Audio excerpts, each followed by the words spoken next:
मोर husband चाकरी career ये आरंभ तेणु मो माँ पाखक प्राय वर्ष को 2-3 थर आसे। मोर सौभाग्य कि पूजा आरंभ बेलू मुझे माँ को मुंडिया मारे सुजोग मिलला। आपण मैंने समस्ते जानी कि माँ ये प्रकल्प राज्य सरकार पखापाखि 336 कोटी प्रोजेक्ट करी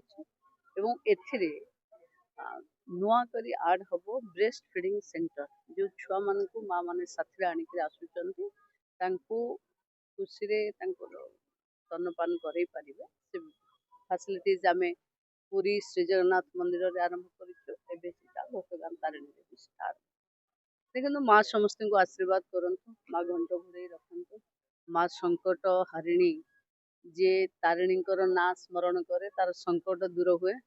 ओडिशार समस्त युवक कृषक समस्त उपरे माँ सेमती संकट हरण करूँ समस्त को भलरे रखि ये आज माँ पाखे प्रार्थना कर।